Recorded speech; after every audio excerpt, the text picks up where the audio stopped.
Welcome to Plays, our podcast where we design, play, and discuss a game and campaign. Along the way, we will alternate episodes between actual play adventures and the analysis and discussion of games and design theories that relate to the campaign we're playing.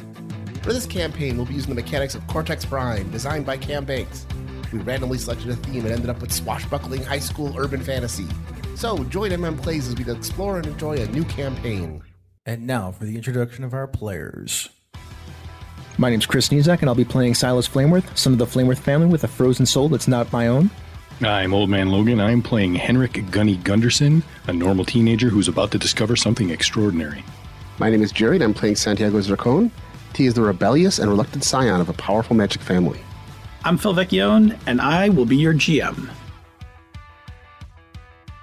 And welcome back, everybody. Hey.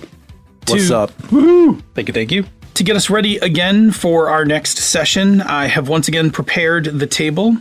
We have our script change cards. We'll be using rewind, pause, and fast forward. I think we all remember what they do. Feel free to use them as needed. And I have the big X card on the table if we need to edit out anything, like remove it from the game.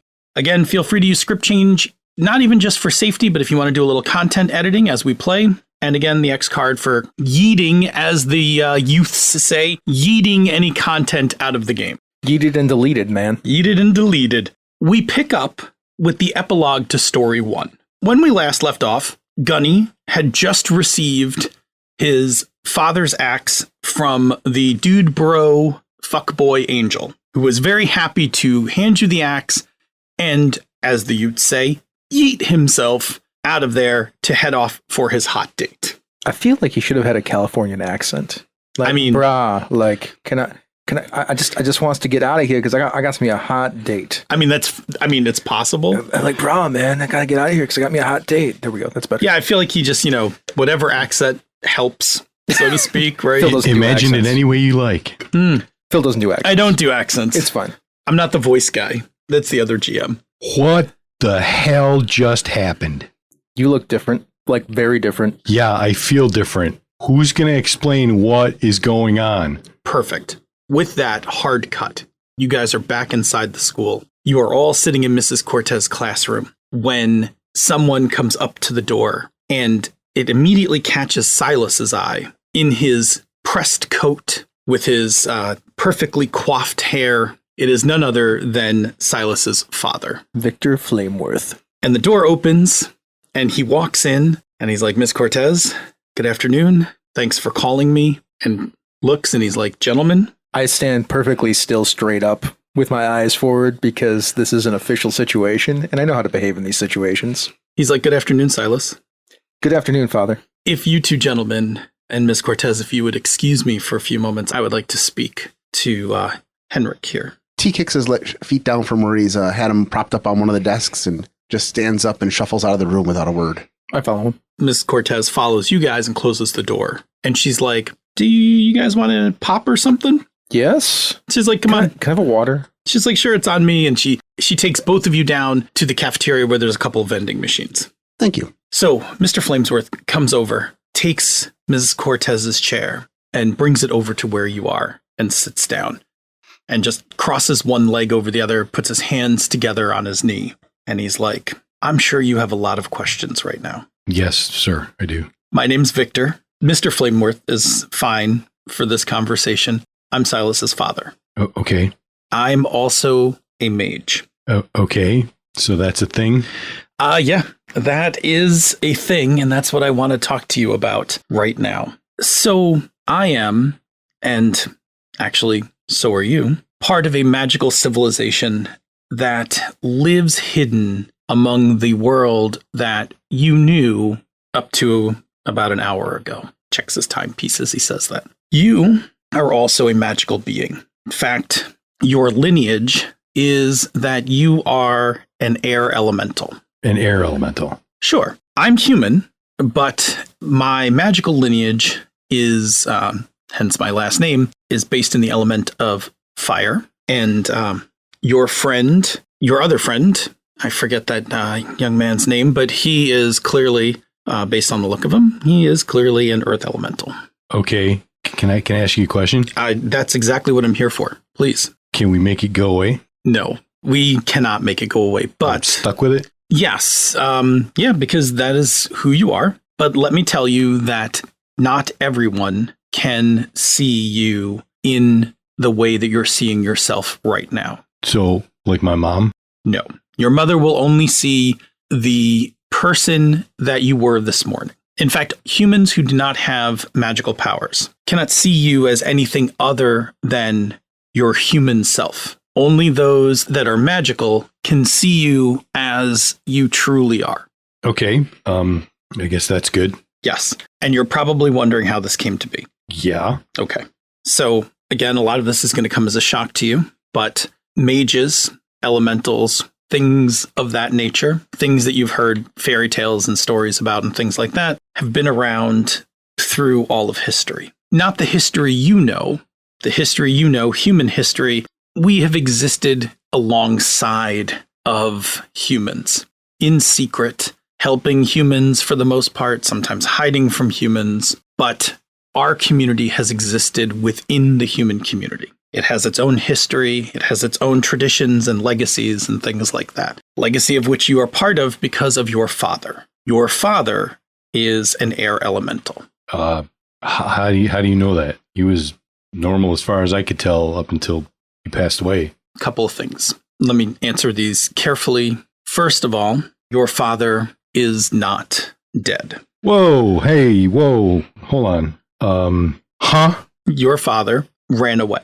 He is, and again, I apologize, this is a lot to take in all in one afternoon, but I feel like I shouldn't keep these things from you any longer. Your father was a criminal. Oh, this is just getting better and better. Yeah, thanks. I'm magic, and my dad just up and left me and my mom because he's a crook. He's not a criminal in a mundane sort of way. He's more of a magical terrorist. You're not helping your cause here, buddy. Mr. Flamesworth. Sir. Thank you. I represent a group called the Veil. It is a collection of humans and elementals who work to preserve the secret world that we all live in. We do it for our safety. We also do it to preserve the earth. The function of the Veil, the function of elementals and mages is to infuse the earth with magical energies to keep it alive. In order to do this, we need to operate quietly within human society.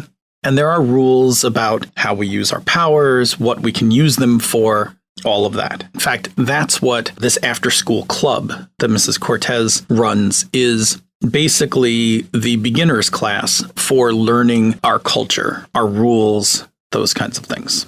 It'll be a club you'll be joining shortly. Now, I'm aware of your father because I have attempted to capture your father in the past. I almost caught him when he fled several years ago. You were very young. And I made a decision back then to place a spell upon you to hide your magical lineage from even you. Wait, so this would have happened sooner? It would have happened about 2 or 3 years ago. And you just decided you're just going to hide me? Your father has no shortage of enemies, and enemies that would not be above using you to try to lure him out. I felt like you would be in danger, and since you didn't have a parent to learn your magic from, I made the decision to hide you. And honestly, until that angel arrived, that spell probably would have lasted a few more years, in hopes that we would have captured your father and could bring you into the fold. But I would like to see the axe. It's right here, propped on the side of my chair. Takes a look at it, inspects both sides of it, waves his hand over it, closes his eyes for a moment, nods, hands it back to you. It is authentically your father's axe. I don't know why he sent it to you, but your receiving it has disrupted the spell that I placed on you. So, here we are. You're a magical being, and you've just taken your first step into a magical world that you know nothing about. It's okay, because that's what this club is for. The Junior Guardians is kind of a training ground where we teach teenagers how to use their magical abilities, which you have, that you'll soon be able to learn, and how to use that axe to defend yourself, to help the magical community. So you'll be learning some of that as well. You'll learn how to operate your magical powers to fit inside human society. What kind of things can I do? Some of that will have to be figured out. I'm sure you've seen your share of movies and read possibly some books about magic and stuff. It's not terribly far off from that. What kind of rules do we got? I think you can probably guess some of the obvious ones. No overt displays of magic in front of humans. No using magic to gain excessive wealth. Some wealth, yes. Excessive wealth, no. These are the things Mrs. Cortez will go over with you as you're part of the club. But as long as I don't throw magic around in front of my mom, I could, just use it around the house. I mean, if no one else was around and you wanted to use a breeze to close a door that's out of reach, sure. Okay. You'll learn the finer points of casting magic. I'm going to talk to Miss Cortez, and she's going to give you some special after-school training to kind of help you get up to speed. In addition, I'm going to talk to my son, Silas, who only recently manifested his powers. So not very different from you. Just a few weeks ago, he manifested his powers. And I thought you could hang out with him. As I understand it, you guys are in a couple classes together as well as an after-school club. We're in the Academic Decathlon Club. Exactly. So you'll hang out with Silas. Silas is very knowledgeable about this world. He grew up in it since he was a child. And like I said, he only recently manifested his powers. So he will be exceedingly helpful with most things. Oh, okay. And again, the club will also provide you support. You can also meet the other classmates in the school who are also magical. There are more than just the three of you. This might come as a shock to you as you will now see them in a way that you have not seen them before. How many magical people are at the school? Let's see, counting you, about 15. That's a lot more than I thought. That's at this school. Okay, that makes sense. There are other schools that have this club as well, or a club similar to it. I know that this is quite a lot to take in. A lot. Your world has fundamentally changed. Crap. And I can't talk to Mom about it. Not in the least. That's what this group is for. So Mrs. Cortez will happily talk to you about anything that you have on your mind, as well as your friends and the other members of the club. Yeah, Miss Cortez can't explain to my mom why my deadbeat dad just up and left us because he's a terrorist. As far as your mom knows, whatever explanation she has for his departure is all she needs. Okay.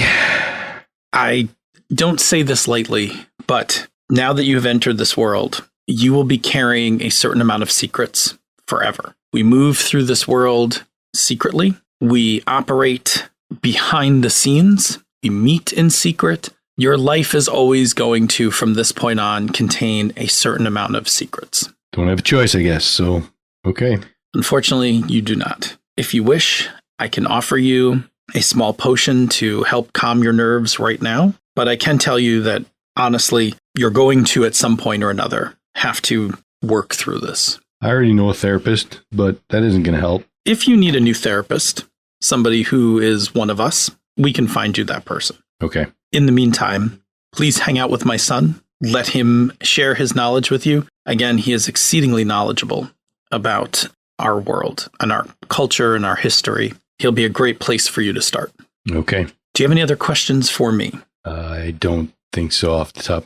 Crap, what time is it? Checks his watch and he's like, I got to get to the store. I'm going to be late. Understandable. When you come back to school, check in with Mrs. Cortez and she'll have some additional information for you. You're going to, like I said, you'll be joining the club.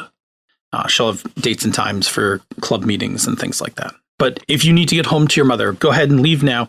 Oh, we should do something about this axe. Yeah, what the hell am I supposed to do with this thing? Yeah, hold it in your hand for a second. Okay. And he puts his hand on your hand and he concentrates for a second. And there's like a bright light. And he's like, just put the axe here. Okay. And your hand slips into someplace that's not in this room. He's like, it's okay. You can just let it go. It's not actually that large of a space. Okay, that is kind of cool, though. It is one of the first spells you will learn. I gotta go. Okay, remember, just don't say anything to anyone unless you know that they are also magical. I should be able to see it, right? I look completely human to you, right? Yeah. Okay, so the normal magical humans, it'll be harder to figure out. But anybody who's Elemental. You'll be able to see I quite can- clearly. Okay. What's our phrase again? Do you guys remember? So the four imbalance, the world in harmony. He teaches you the phrase. Okay. Oh, wait. Yeah, I heard that. All right. If you say that and you get this response, then it's free. You feel free to talk about it. If you don't, change the subject and move on. Okay. All right. I gotta Of course. Go ahead. thank you, sir. Yes. Have a good afternoon. And I'm sorry about all of this. I guess it's not your fault. A little bit. I would not have expected Silas and Victor to admit that he was wrong. To you.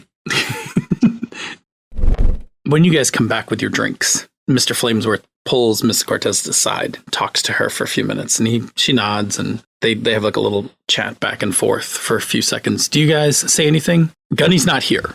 Like when you get back, Gunny had to go home. Dude, it's odd that your dad actually came to the school. I mean, this is kind of his job, and this is elemental that we didn't know was around. I thought his job was like catching crooks and stuff like that. It's one of his jobs. It's like his most primary job. It is kind of weird that he is here, though. I mean, I wouldn't have expected him to show up for this. There's other people that do stuff like that. I mean, it's good for Gunny. I mean, No, it's not.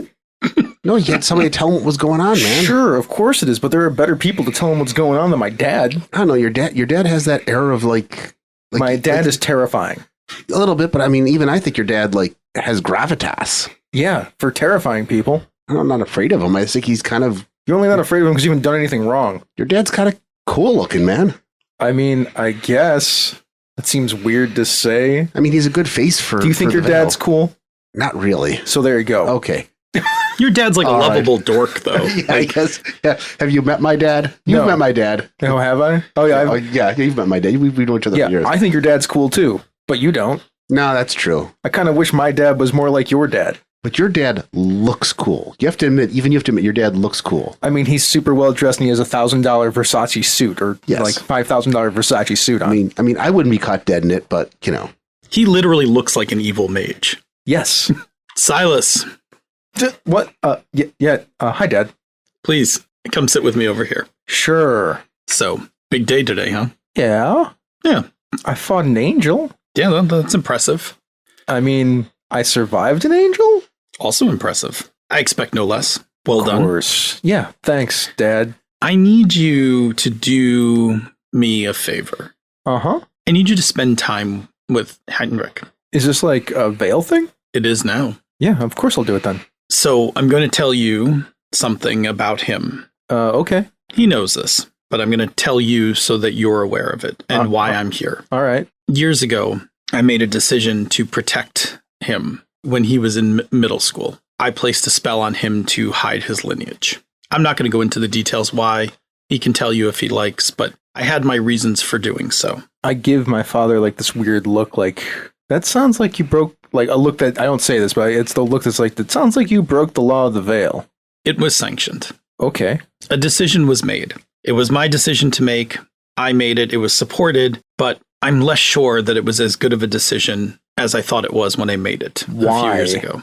I'm surprised that you're here as it is. Like, you're usually after people that break pretty terrible laws. Again, you should talk to him about what he wants to tell you about his background. I chose to hide him for his own protection. Is he a criminal? No.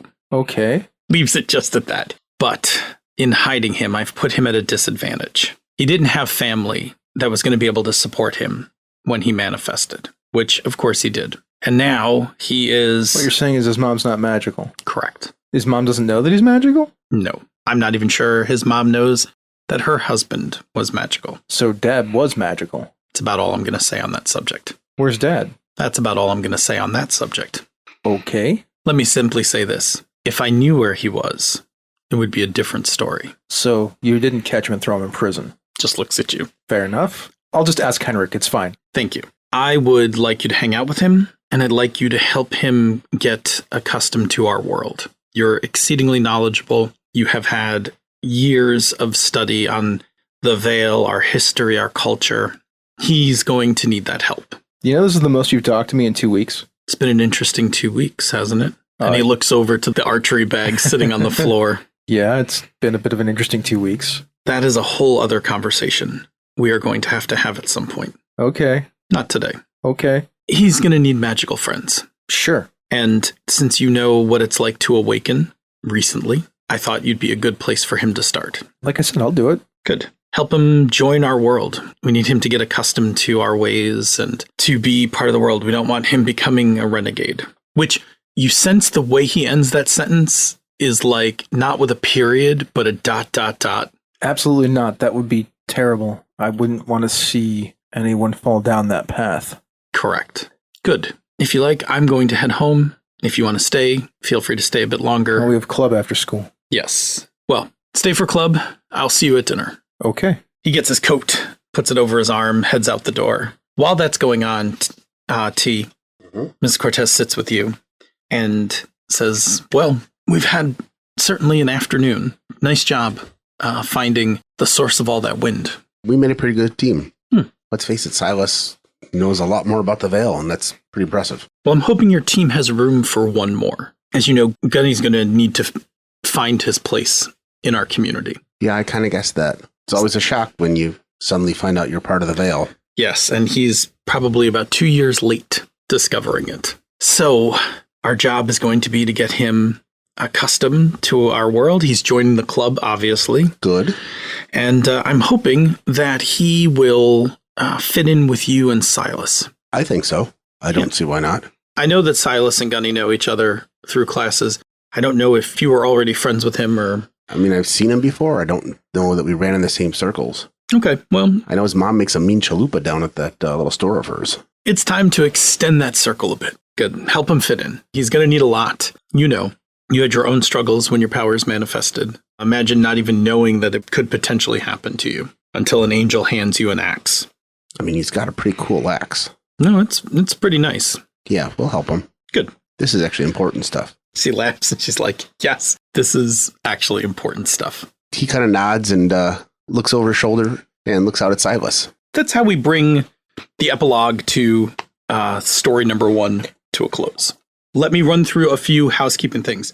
Looking at the remaining traits on the table, I actually don't see any traits that I need to keep, so I'm going to actually collect them all off the table. And I want to go through experience from the last time we did it to the end. I'm going to say that, first of all, 3 experience points to T and Silas for using magic. That occurred in the duel, that occurred when you used the ritual magic. The 10-point Gunny's powers manifest, that just happened. You can all get that one. You all had a hand in getting Gunny's powers to manifest. So that's fine. That's a shared one. In terms of high school ones, nope. No. In terms of Veil ones, no. Unless the 3 nope, Gunny gets a point when you defeat an adversary. You got... Oh, yeah, Gunny did. T. I'm sorry, T. Okay. Yeah, T defeated an adversary. T gets a point for that. Okay. Yeah, there you go, T. And I'm going to award T and Silas 3 points for when you unveil a threat to the Shroud, because that was only going to escalate. Okay. So you guys actually did stop a potential attack on the Shroud by getting Casafel to actually stop and helping him with his actual problem. Are we going to time skip forward? For the next session? Yeah. Sure. Yeah, we'll time skip forward. Because it only makes sense because we just got 19 experience points. Yeah, so you guys could spend We some need stuff. some time training to actually make it make sense. We should time skip so that Gunny actually Kind of a week or two. Yeah, can kind of fold in. Okay. Feel free to spend your XP to enhance your character. And in our rules, we have the point costs for how to increase all of your stuff and the XP costs for those. And I know that you guys have done this already, so if you wouldn't mind, go around the table and we'll go starting with Bob, and we'll go that way. Bob, what did you give Gunny as your first advancements? Yeah, I spent 5 XP to add a D6 to my mana pool, and I also spent 5 XP to add a second special effect to my axe, which will be determined and unlocked later. Cool. I spent a 5 points of experience to get another D6 to my mana pool because I want more mana to start with. And then I spent 10 experience points to increase my performer from a D6 to a D8. Ooh. Because, I can perform and I'm popular. And I'm a geek. You're like Bandcamp all rolled in one. I'm kind of like Bandcamp all rolled in one. T. All right, I spent 5 XP to increase my geek from a D4 to a D6 because T's actually studying a little bit more. Oh, there we go. And I also spent 10 XP to add a new relationship which will be explored in the upcoming adventure we discussed already, but I'm not going to reveal what's going on. Yeah, that's fine. Though people who listen to past episodes can probably guess where this is going. Sure. Let me run through a few housekeeping things. Looking at the remaining traits on the table, I actually don't see any traits that I need to keep, so I'm going to actually collect them all off the table. All right, last part to wrap up for tonight, stars and wishes. Something you liked and something you'd like to see. I liked the character of the school. I think that worked very well. Just like the general... Yeah. Okay, cool. It was interesting to see how that all worked. I like my disagreement in philosophy with T. Yes. It's pretty much my favorite thing right now. Yes. I'm enjoying that clash as well. Mm-hmm. Yeah, agreed. I really enjoyed the interaction between T and Silas. I really liked that you guys made it really work. I was telegraphing a lot to make this first story happen. You guys all did a really nice job of kind of picking up what I was putting out there and going with it. Like, you had a great chance to remove the trait. Like, you had the points to do it, and you were like, nah, I'm gonna let it ride. Like, I don't feel like anything has happened where I deserve to lose this complication yet. So I appreciate that you didn't do it. Like, you could have done it for the mechanical bonus, but you actually played instead for the effect. So I appreciate that.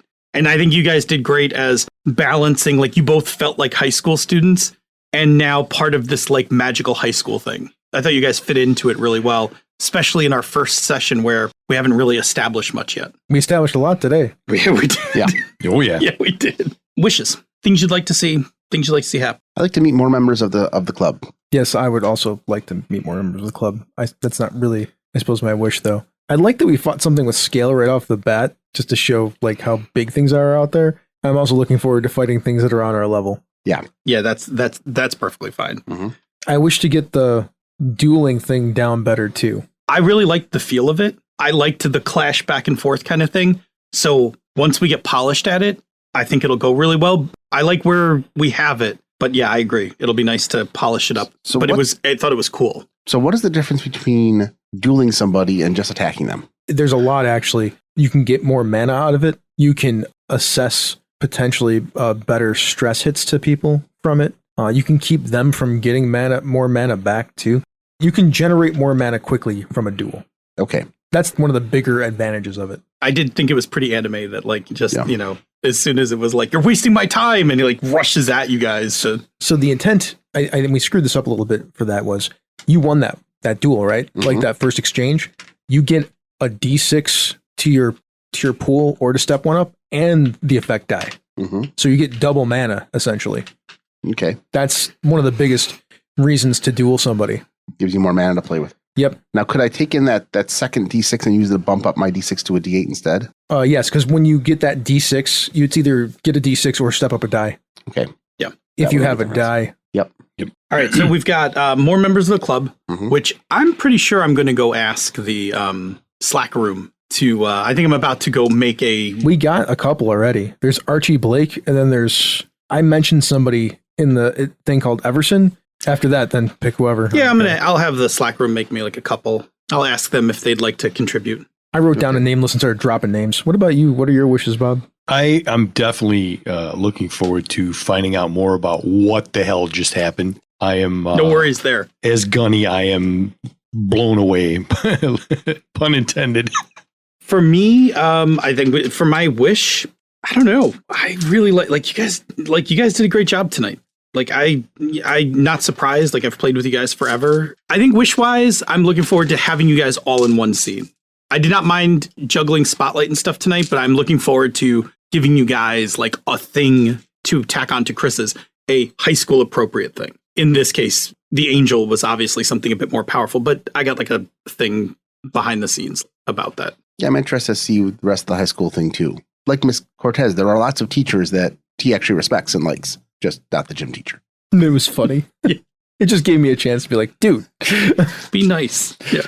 I guess if I had to say one more wish, which I know is going to happen, I'm really curious to see what Veil training looks like for us. Yeah. Yeah. Like what class, like Veil class training looks like for us. I'm going to take care of that. Since we're in high school, Magic High School, I feel like that's probably a part of it. Yep. That should be a thing and how that like matters to what's going on. Cool. That's all I have. I also want to see more of the competition between Lisa and Silas. Oh yeah, that's going to be a thing. That'll be a thing. All right, well, that's the episode then? That is our episode. That is our first story. Thank you for joining us for Misdirected Mark Plays. Now let's do some Patreon shoutouts to thank those wonderful patrons who support our show. Let's start with the Royal Court. Ty Prunny, also known as Lord Timemonger, Lars Henrik Evjan, the Lord Out of Time, Jim, the Royal Merchant Emeritus, Dramatic Chameleon, the Queen's Spy Mistress, Schmitty, the Keeper of the Labyrinth, Andrew Dacey, the Warden of Whiskies, Andy Olson, the Duke of Dice, John Carney, the Court Necromancer, Craig, the Lord of One Name, Tiberius Starcrash Smith, the Baron of Britannia, GM Gerrymander, the Lord of the After Show, and Kevin Lovecraft, the Royal Beard. Also representing our patrons are Chris Constantine, Miko Froelich, Eric Simon, Kathleen Halperin, Christopher Gamelk, Michael Beck Asperum, Joseph No, Carlos, Pep Dilemma, Michael Draper, Cubano, Alice Cura, Jim Fitzpatrick, Brantley Harris, Steve Radabaugh, Roy McLeod, Ninjabi, Richard Wyatt, Joseph Peralta, JT Evans, Brian Kurtz, my Brett, not my Brett, but somebody's Brett, Chris Steele, Jared Rasher, Eileen Barnes, and Brandon Barnes. Thank you so much for being our patrons. If you'd like more content like this, you can find it on our website at misdirectedmark.com. Want some more? Go to our Patreon page at patreon.com/MMP. There's a bunch of bonus episodes. There's our after show, the Bamboo Lounge podcast, our MM Plays game stuff, like our setting for this game, The Children of the Shroud. My game development notes for the Lamplighter system are on there. Our character sheets are on there. Our mod stuff is on there. All sorts of stuff is on there, and you get access to our Slack room. And that's important because that's the best way to get a hold of us. But if you don't want to get a hold of us that way, you can reach us using email, mmp@misdirectedmark.com. You can also use Twitter. The best place is @misdirectedmark. Now, we have some other shows on this network. We have Pandas Talking Games, The Gnome Cast, Bonus Experience, and Thaka with Advantage. Let's dig a little deeper into one of these shows. Pandas Talking Games. Queer gamers talking about tabletop role-playing games and making outtakes. Join Pandas, Phil, and Senda every Wednesday answering listener questions about playing, running, and designing tabletop role-playing games. Get cozy, and let's talk about some games. Now, if that's still not enough, we have some friends who make podcasts. There's the Tabletop Bellhop, your board game concierge, the Knights of the Night, who make excellent APs, and Mastering Dungeons with Sean Merwin and Teos Abadia. They're still doing their 5th edition thing, and you can catch them on the podcasts or on YouTube. Speaking of YouTube, How to RPG is by Sean P. Kelly of Gaming MBS. It's one of my favorite things going on the internet on YouTube right now, and if you want a variety of games to talk about, go check it out over there. He is live on Saturday mornings at 9 a.m. Eastern. Well, with that, this has been a Misdirected Mark production, the media arm of Encoded Designs. Mic drop. We out.